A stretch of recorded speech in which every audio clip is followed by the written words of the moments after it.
Pebbles Bengali। কোনো কিছু খুব তাড়াতাড়ি বিচার করো না।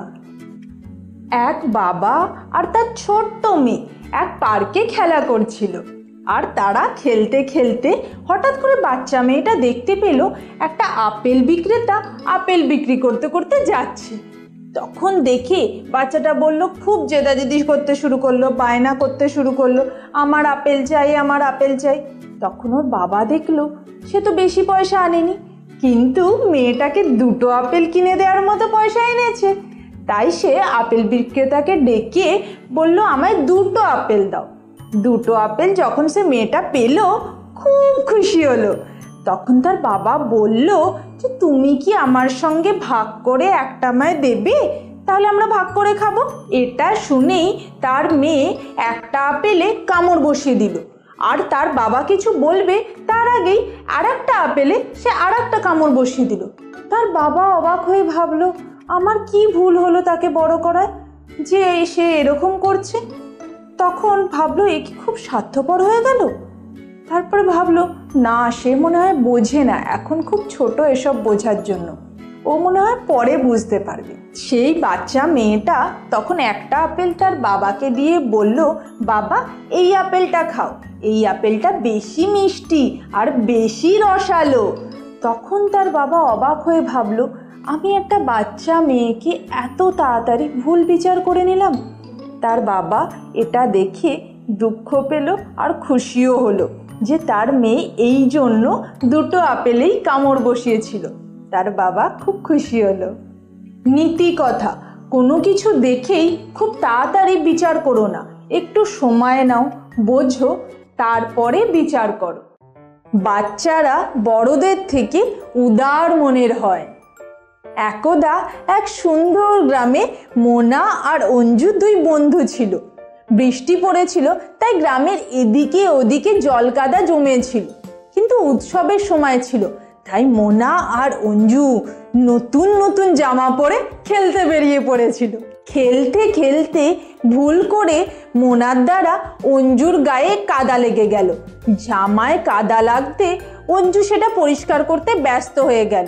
সেই সময়ে অঞ্জুর মা সেখান দিয়ে যাচ্ছিল। তার মেয়েকে দেখে অঞ্জুর মা জিজ্ঞেস করলো, কি হয়েছে? অঞ্জু বলল, মা, মোনা আমার গায়ে কাদা ছিটিয়ে দিয়েছে। তখন সে তার মা রাগে মোনাকে ধরে দু চার ঘা পিঠে বসিয়ে দিল। মোনা ভ্যাঁ ভ্যাঁ করে জোরে জোরে কাঁদতে থাকলো। মোনার কান্নার আওয়াজ শুনে তার মা তাড়াতাড়ি বেরিয়ে এলো আর জিজ্ঞেস করলো যে সে কাঁদছে কেন। তখন মোনা বলল, অঞ্জুর মা তাকে মেরেছে, এই বলে আরো জোরে কাঁদতে শুরু করলো। তখন অঞ্জুর মা আর মোনার মায়ের মধ্যে এই নিয়ে ঝগড়া লেগে গেল। ঝগড়া শুনে আশেপাশের মহিলারাও তাদের সঙ্গে ঝগড়া করতে শুরু করলো, আর গ্রামের পুরুষেরাও আস্তে আস্তে তাতে যোগ দিতে শুরু করলো। সেই শুনে, এত চিৎকার চেঁচামেচি শুনে অঞ্জুর ঠাকুমা বাইরে বেরিয়ে এলো। তিনি বুড়ি মানুষ, তিনি বললেন, উৎসবের সময় এটা, তোমরা নিজেদের মধ্যে ঝগড়া করো না। বুড়ি ঠাকুমার কথায় কেউই আমল দিল না, আর তাদের মধ্যে ঝগড়া চলতেই থাকলো।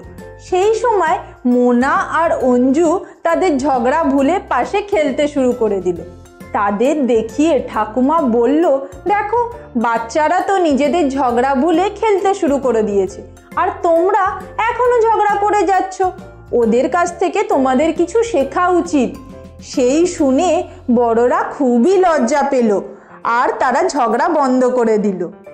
নীতি কথা, বাচ্চারা খুব তাড়াতাড়ি ভুলেও যায় আর খুব তাড়াতাড়ি ক্ষমাও করে দেয়। কৃষক এবং তার অলস ছেলেরা। এক গ্রামে এক কৃষক বাস করত। সে খুবই পরিশ্রমী ছিল, আর তার সাথে তার 3 পুত্র ছিল, কর্ণ, অর্জুন আর যশ। সেই 3 পুত্র বেশ হৃষ্টপুষ্ট ছিল, কিন্তু খুবই অলস ছিল।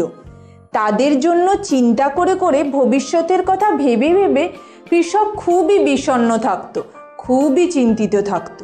একদিন তার মাথায় একটা আইডিয়া এলো যে সে 3 ছেলেকে ডেকে বলল, আমার জমিতে অনেক সম্পত্তি রাখা আছে, তোমরা যদি খুঁড়ে সেই সম্পত্তি বার করতে পারো, তাহলে সেই সম্পত্তি তোমাদের হয়ে যাবে।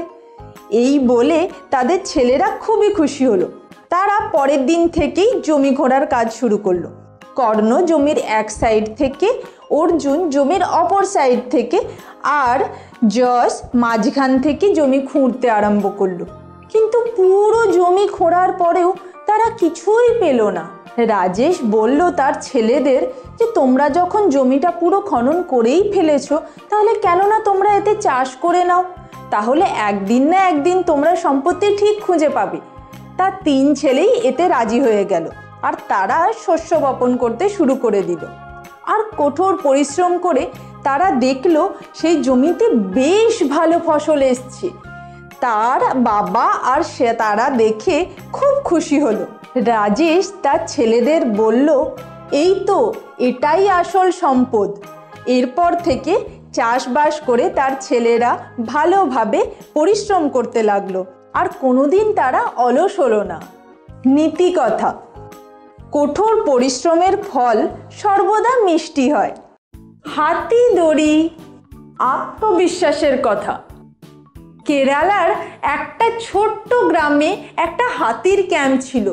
সেখানে বড় হাতির সঙ্গে সঙ্গে বাচ্চা হাতিও ছিল। একদিন এক পথিক সেখান দিয়ে যাচ্ছিল। সে দেখলো হাতিরা কোনো খাঁচার মধ্যে বন্ধে নেই, শিকল দিয়ে বাঁধাও নেই, উপরন্তু তাদের একটা পায়ে শুধু একটা ছোট্ট দড়ি দিয়ে বাঁধা। সে অবাক হয়ে ভাবলো যে হাতিরা তো খুব শক্তিশালী, তারা ইচ্ছে করলে খুব সহজেই এই দড়িটা কেটে বেরিয়ে যেতে পারে, কিন্তু তারা সেরকম কিছুই করছে না। তাই সে সামনের একজন মাস্টারকে জিজ্ঞেস করলো যে আচ্ছা, এই ছোট্ট দড়িগুলো দিয়ে হাতি কেন বাঁধা আছে? তারা ছেড়ে চলে যাওয়ার চেষ্টাও করছে না। তখন মাস্টার বলল, হাতিরা যখন ছোট থাকে তখন আমরা এইভাবে এক পায়ে দড়িতে বেঁধে রাখি, আর তখন ওই ছোট্ট হাতিকে এদের আটকে রাখার জন্য যথেষ্ট। যখন বড় হয় তখনও এইভাবেই বাঁধা থাকে, কিন্তু তখন ওরা জানেই না যে এই ছোট্ট দড়িতে ওরা আটকাতে পারবেই না, তাই তারা কখনো চেষ্টাও করে না। নীতি কথা: নিজের উপর আত্মবিশ্বাস কখনো ছেড়ো না, চেষ্টাও কখনো ছেড়ো না। মায়ের ভালোবাসা। থমাস এডিসনের কাহিনী। একদিন থমাস স্কুল থেকে ফিরে তার মায়ের হাতে একটা চিঠি দিল। বলল এটা তার শিক্ষক শুধুমাত্র তার মাকেই দিতে বলেছে। তার মা চিঠিটা নিয়ে খুলে পড়তে শুরু করলো। পড়তে পড়তে তার মায়ের চোখ দিয়ে জল বেরোতে শুরু করলো। চিঠিটা পড়ে থমাসের মা বলল তার শিক্ষক নাকি তাকে বলেছেন, আপনার ছেলে খুবই বুদ্ধিমান, সে তো অনেক কিছু জানে, আমাদের এখানে ভালো শিক্ষক নেই যে তাকে আরও কিছু শেখাতে পারবে, তাই দয়া করে আপনি নিজেই ওকে শিক্ষা দিন। অনেক বছর পর যখন থমাস এডিসন মস্ত বড় বিজ্ঞানী হয়ে গেছিলেন আর তার মাও আজ এই দুনিয়াতে বেঁচে ছিলেন না, তখন পুরনো আলমারি ঘেঁটে সে হঠাৎ করে একদিন ভাঁজ করা একটা চিঠি পেল, যে চিঠিটা তার শিক্ষক একদিন তার মাকে দিয়েছিল। তখন থমাস এডিসন চিঠি খুলে পড়তে শুরু করলো। তাতে লেখা ছিল, আপনার ছেলে মানসিকভাবে অসুস্থ, তাকে আমরা আর স্কুলে রাখতে পারবো না, তাই তাকে বহিষ্কার করা হলো আমাদের স্কুল থেকে। আপনি দয়া করে আপনার ছেলেকে নিজেই ঘরে পড়ান। এই দেখে থমাস এডিসনের চোখ থেকে জল পড়তে শুরু করলো। এরপরে তিনি তার ডায়েরিতে লিখলেন যে থমাস এডিসন একজন মানসিকভাবে অসুস্থ বাচ্চা ছিল, কিন্তু তার মা তাকে মানসিক শক্তি এমনভাবে জোগালো যে তিনি বিশাল বড় বিজ্ঞানী তৈরি হয়ে গেলেন। নীতি কথা: মায়ের ভালোবাসা আর শিক্ষা একজন বাচ্চার ভবিষ্যৎ বদলে দিতে পারে। আশীর্বাদ জড়ো করো, অভিশাপ নয়। একদা এক পরিবারে স্বামী স্ত্রী রাম ও রাধা আর তাদের একমাত্র পুত্র অর্জুন থাকত। তারা তাদের পুত্রকে খুবই ভালোবাসত। রাম খুবই পরিশ্রমী ছিল, একটা কারখানায় সে কাজ করত, আর সারা দিন খাটাখাটনি পরিশ্রমের পর যা রোজগার হতো তাতে তাদের দিন আরামসে চলে যেত। কিন্তু অর্জুন ছিল খুবই দুষ্টু ছেলে, সে রোজ নতুন নতুন জিনিসের বায়না করত। এইভাবেই একদিন অর্জুন বায়না করলো যে তার একজোড়া নতুন স্পোর্টস শু চাই। তখন রাম তার কাজের শেষে জুতোর দোকানে গিয়ে যে জুতোগুলো অর্জুন চেয়েছে সেই জুতোগুলো দেখতে চাইলো, কিন্তু দেখলো সেই জুতোগুলোর অনেক দাম, তার সাধ্যে কুলাবে না। তাই সে বাধ্য হয়ে অন্য একজোড়া নতুন জুতো কিনে বাড়ি ফিরল। অর্জুন খুবই উত্তেজিত হয়ে জুতোগুলোর দিকে এগিয়ে গেল, কিন্তু খুলে দেখলো সেই জুতোগুলো তার যেই চাওয়া জুতোগুলো নয়, অন্য জুতো। তখন সে রাগে দুঃখে অভিমানে বাড়ি থেকে বাইরে বেরিয়ে গেল। হাঁটতে হাঁটতে সে সামনের একটা বাস স্টপে গিয়ে পৌঁছালো। সেখানে বসে বসে সে দামি জুতোগুলোর কথা ভাবতে থাকলো। আর সেই সময়ই তারই বয়সী একটা ছেলে ক্রাচ নিয়ে তার কাছ দিয়ে যেতে থাকলো। তখন সে অবাক হয়ে দেখলো তার দুটো পাই নেই। আর সে ভগবানকে অসংখ্য ধন্যবাদ দিতে থাকলো যে তাকে সুস্থ সবল রাখার জন্য। তার চোখ ফেটে জল বেরিয়ে এলো, আর সে আবার ধন্যবাদ দিল যে তাকে এত সুন্দর এত ভালোবাসা দেওয়া পরিবার দেওয়ার জন্য। নীতি কথা, আশীর্বাদ গুণে রেখো, অভিশাপ নয়। রাজা এবং তার 3 ছেলে। একদা এক রাজা ছিল। রাজার খুব সুন্দর এক রাজ্য ছিল, আর রাজার 3 ছেলে ছিল, কর্ণ, অর্জুন আর যশ। একদিন রাজা ভাবল যে এই 3 ছেলে তিনি পরীক্ষা নেবেন। সেই মতো রাজসভায় সবাইকে উপস্থিত হতে বললেন। রাজা রাজসভায় ঘোষণা করলো যে তিনি তার রাজপুত্রদের পরীক্ষা নিতে চান, আর এই পরীক্ষায় যে সফল হবে সেই হবে ভবিষ্যতের রাজা। তখন 3 রাজপুত্র উৎসুক হয়ে থাকলো যে কী পরীক্ষা হবে তাই জানার জন্য, আর বাকি সবাইরা উৎসুকভাবে দেখতে থাকলো যে কী হয়। এই সময় রাজা বলল যে এই পুরো ঘরটাকে তোমাদের কিছু একটা দিয়ে ভরে ফেলতে হবে। কর্ণ হিরে নিয়ে এসে ঘরটা ভর্তি করতে চাইলো, কিন্তু তাতে রুমের অর্ধেকটাই ভর্তি হলো। আর অর্জুন তুলো নিয়ে এলো ঘরটা ভর্তি করার জন্য, তাতেও পর্যাপ্ত হলো না। তখন যশ একটা আলো নিয়ে এলো আর ঘরের ঠিক মাঝখানটাতে রেখে দিল। সেই আলোতে সারা ঘর ভর্তি হয়ে গেল। রাজসভায় উপস্থিত সবাই দেখে এটা আশ্চর্য হয়ে গেল, আর করণ অর্জুন এটা দেখে একটু লজ্জা পেল, ভাবলো তাদেরই ছোট ভাই, তাদের হারিয়ে দিল। আর রাজা সেই মতো ঘোষণা করলো যে ভবিষ্যতে রাজা যশই হবে। যশ সেটা শুনে খুশি হলো। নীতি কথা, একজন মানুষের বুদ্ধি তার কাজের দ্বারাই নির্ধারিত হয়। শ্রবণ। শ্রবণ ছিল খুবই দরিদ্র এক যুবক। সে তার পিতামাতার সাথেই থাকতো, আর সে পিতামাতার খুবই যত্ন করত আর খুব ভালোবাসতো। শ্রবণ তার পিতামাতাকে ভারতের বিভিন্ন তীর্থস্থান ভ্রমণে নিয়ে যেত। যেহেতু তার পিতামাতা বৃদ্ধ আর অন্ধ ছিল, সেহেতু সে কী করেছিল, একটা নতুন ফন্দি এঁটেছিল। একটা বাঁকের দুদিকে দুটো ঝুড়ি ঝুলিয়েছিল, আর তার মধ্যে পিতামাতাকে বসিয়ে সে বিভিন্ন তীর্থস্থানে ভ্রমণে নিয়ে যেত। এইভাবে তারা অনেক জায়গা ঘুরেছিল। এই রকমই ঘুরতে ঘুরতে একদিন তারা অযোধ্যার মধ্যে দিয়ে জঙ্গলের মধ্যে দিয়ে যাচ্ছিল। বাবা মা কাঁধে ছিল, কিন্তু বৃদ্ধ বাবা মার সেখানে খুবই পিপাসা পায়। তখন তাদেরকে সেইখানে বসিয়ে রেখে সে জলাশয়ের খোঁজে এদিক ওদিক যেতে থাকে। তখন একটা জলাশয় দেখতে পায়, দেখেই সে জল ভরতে শুরু করে। কিন্তু হঠাৎ করে সেই রাজ্যের দশরথের বাণ এসে তাকে বিদ্ধ করে। তখন সে যন্ত্রণায় ছটপট করতে থাকে।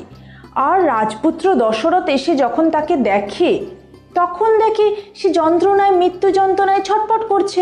মৃত্যু যন্ত্রণায় কাতর শ্রবণ যখন দশরথকে দেখলো, তখন সে ভাবলো যে কি করা যায়, আর বলল যে আমার মা বাবা বৃদ্ধ আর অন্ধ, তাদের খুবই পিপাসা পেয়েছে, তো আগে গিয়ে তাদের যেন জল খাওয়ায়। মরতে মরতেও শ্রবণ তার পিতামাতার কথাই ভাবতে থাকলো। নীতি কথা, একলব্য। একলব্য এক দরিদ্র যুবক ছিল। সে কঠোর পরিশ্রম করে এক জঙ্গলে বসবাস করত। তার দিন সেভাবেই চলত। সে পৃথিবীর সেরা তীরন্দাজ হতে চাইতো। তাই সে গুরু দ্রোণাচার্যের শিষ্য হতে চাইল। একলব্য গুরু দ্রোণাচার্যের কাছে গিয়ে প্রার্থনা জানালো যে সে তার শিষ্য হতে চায়, কিন্তু তিনি মানা করে দিলেন, কেননা একলব্য যে নিচু বংশজাত। একলব্য কিন্তু হার মানার ছেলে নয়। সে গুরু দ্রোণাচার্যের একটা মূর্তি তৈরি করলো, আর তাকে সামনে রেখে সে রোজ তীর ধনুক প্র্যাকটিস করত। আর এরকম করতে করতে একদিন সে খুবই দক্ষ তীরন্দাজ হয়ে গেল। একদিন এই কথা গুরু দ্রোণাচার্যের কানে গেল। সে তখন ভাবল, একজন সাধারণ ছেলে তার প্রিয় ছাত্র অর্জুনের থেকেও বড় তীরন্দাজ হয়ে যাবে, এ কথা তো ভীষণ ভীতিকর। তাহলে এক কাজ করা যাক। সে একলব্যকে ডেকে পাঠালো। একলব্য পৌঁছাতে গুরু দ্রোণাচার্য তাকে গুরু দক্ষিণা হিসেবে তার বুড়ো আঙুল চাইল। আর একলব্য কোনো রকম সংকোচ না করে তার বুড়ো আঙুল কেটে গুরু দক্ষিণা দিয়ে দিল।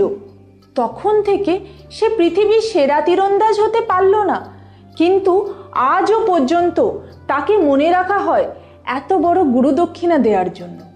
নীতি কথা, সর্বদা গুরুর আদর করে চলো। কঞ্জুস ধনী ব্যক্তি আর তার সোনা।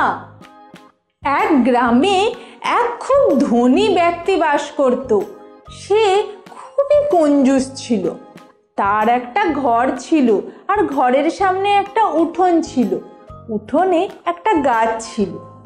সে তার সোনা সেই গাছটার নিচে পাথর চাপা দিয়ে লুকিয়ে রাখত, আর রোজ রাতে শুতে যাওয়ার আগে সেগুলো একবার দেখে নিত, গুনে নিত যে ঠিক আছে কিনা। দেখে আবার চাপা দিয়ে রেখে ঘুমিয়ে পড়ত। তার রোজকার এই অভ্যেস ছিল। একটা চোর রোজ তার কাণ্ড কারখানা লক্ষ্য করত। একদিন যখন ধনী ব্যক্তি তার সম্পত্তি গুনে রেখে শুতে গেল, সেই সময় অন্ধকার হয়ে যেতে চোর এসে তার সোনাগুলো নিয়ে চুরি করে পালালো।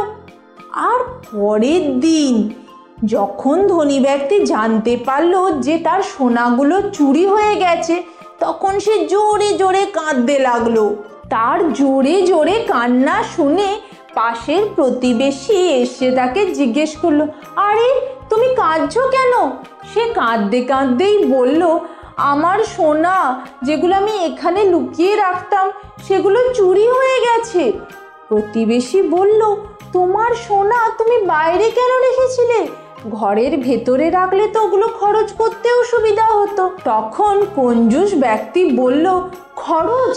আরে আমি এগুলো খরচই করতাম না, আমি তো শুধু জমিয়েই রাখতে চেয়েছিলাম। প্রতিবেশী অবাক হয়ে বলল, আরে তাহলে তো এই সোনাগুলোর বদলে তুমি এই পাথরগুলোকেই যত্ন করে রাখো, কারণ যখন খরচ করতে না, তাহলে এরও কোনো মূল্য নেই, ওরও কোনো মূল্য নেই, ভাবলেই হলো। নীতি কথা, কোনো কিছুর মূল্য তখনই যখন সেটা সঠিক ব্যবহার হয়। আশা করছি তোমাদের আমার ভিডিও ভালো লেগেছে। যদি তোমাদের ভালো লেগে থাকে তাহলে লাইক, শেয়ার আর আমাদের চ্যানেলকে সাবস্ক্রাইব অবশ্যই করো। আর হ্যাঁ, বেল আইকন প্রেস করতে একদম ভুলবে না কিন্তু।